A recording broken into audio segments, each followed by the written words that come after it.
It's time to talk a little bit about the negative.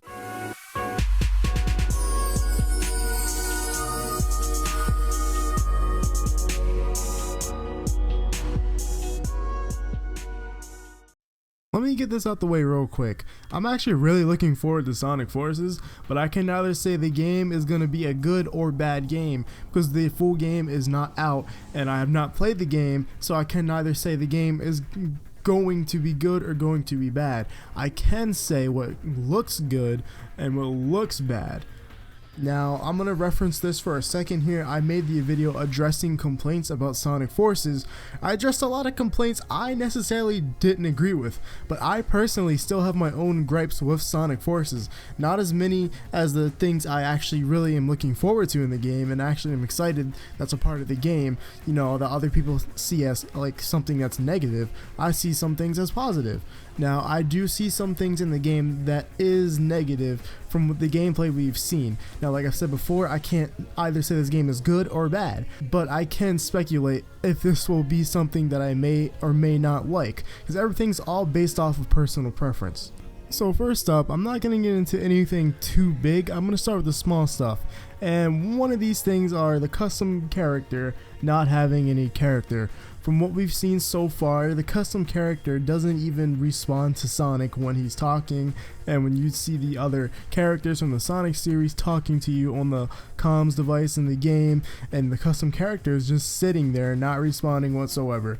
I have this same issue with a game like Dragon Ball Xenoverse, where they don't speak at all. Your character doesn't even grunt in the story mode. They don't make any noise at all. You're just super silent. And it has almost no character to your character. It kind of makes you feel like you're just there just to be there. And from the looks of it, I don't like that, and that's what it looks like it's going to be. It doesn't look like this custom character thing will be anything too deep.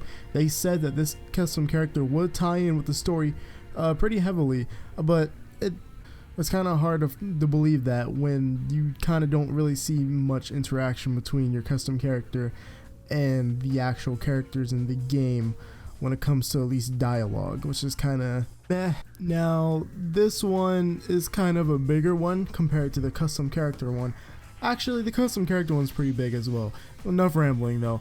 But my thing with this game is the enemy placement and the challenge it possesses. I know we've seen only pretty much the early stages, what it looks to be from the early gameplay we've seen. The enemies in the game don't possess much of a challenge whatsoever. A lot of the enemies kind of just stand there and wait for you to homing attack them. There's one instance in the newest tag team gameplay we've seen where literally a whole circle of enemies drop in front of you and they stand there and do nothing, and you just use your flamethrower or Sonic and just homing attack all of them until they're all gone. And honestly, it's not really good, and it doesn't possess much of a challenge. Like, the only real challenge is getting an S rank, because if you actually die in this game, you know, you actually lose your chances of getting an S rank. And I feel like just getting the highest score or the best score possible shouldn't be the main challenge. The main challenge should be the enemy placements and level design within the actual gameplay than trying to earn a specific rank through the gameplay. I feel like that should be your main source of the challenge, and getting an S rank should be something separate from the actual level of difficulty into the game. And hopefully that doesn't possess a problem in Sonic Forces, because that was definitely a pretty big problem, at least when it came to certain parts in Sonic Lost World. Some of the levels were actually challenging in Lost World, and there was a big difficulty spike, but the issue was the enemies in the game were kind of just there, especially the bosses in Lost World, and some of them only took a couple hits. They weren't very challenging whatsoever. Maybe the final boss and a few of the bosses were challenging, but a lot of the bosses were just, let's just charge up our homing attack and hit the boss 2 times and he's most likely gonna die. And that was very not challenging and fun, and there are very forgettable bosses in Sonic Lost World, and I don't want that to happen in Sonic Forces. This next gripe I have is more of a hope that something that doesn't continue, because there's the argument of Sonic Forces is a linear game and it has a lot of linear level design. Level design's kind of bad. To a certain degree, I can agree with that. Not the bad part. I don't think the level design we've seen so far is bad whatsoever, in my opinion. It's just mediocre from what I've seen. It's not too great, but it's still the early stages, and that's how I'm going to get onto my next point, because The linearity, I guess is the right word to use. I feel like it's acceptable at this point from what we've seen, because Park Avenue seems to be the very first stage in the game, at least for modern Sonic, and it is pretty linear, and so was the all 3D stage we've seen with the tag team thing. So I'll let those slide for now. I just hope the rest of the game isn't like that. But but here's one thing I don't agree with.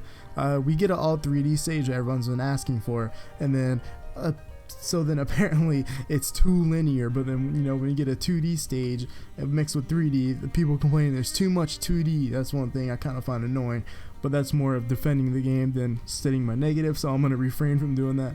But yeah, I just hope the game doesn't stay linear like that, because the game needs to have good level design, not a straight path. I could understand from part of the tag team stage where you had a boost straight into the pyramid, but the second part of the pyramid was actually not linear. There was multiple pathways I could see, and it actually makes you go back and play the same level again, because that level has replay value, because you could only reach certain points with a certain custom character gadget I've seen, and you could only light speed dash or whatever with that certain custom character gadget. So it kind of shows the replayability in there and the different level design in the second part of that stage, which actually surprised me. So that kind of answers my question. So I just hope it's not half linear, the second half non-linear, and actually, you know, good level design.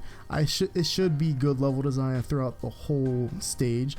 So I'm hoping that's something that is prevalent throughout Sonic Forces and is not something that is you know, continuing throughout most of the stages where it's mostly linear, because that wouldn't be very good for the game.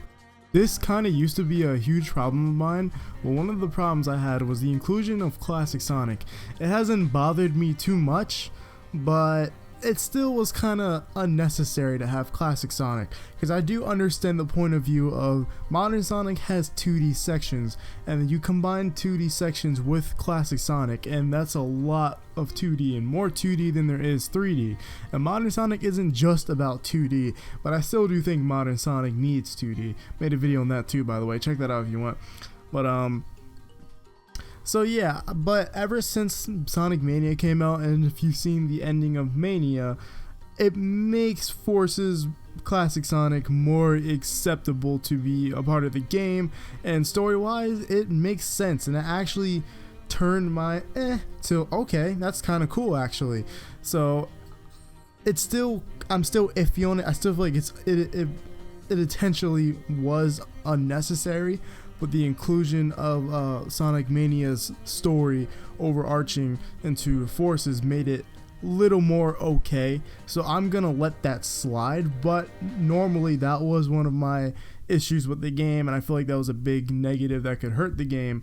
But it actually turned into something that adds on to the game for me, because Sonic, at least this time around in this game, isn't just gameplay, it's story too. From what we've seen, there's a lot of infinite theories going around, so it's showing you that Sega's actually putting some writing and work into this story, which is not a negative whatsoever, and I'm very excited about that. But honestly, that's all really the negatives I have with Sonic Forces. It's not as bad as what other people probably could say, because I disagree with a lot of people's opinions when it comes to Sonic Forces, because it's a lot of bandwagoning when it comes to this game. But a lot of people do have their own opinions for sure. But let me know down below in the comment section if you agree or disagree, or what do you think? What negatives do you have on this game, and what do you hope for it to achieve?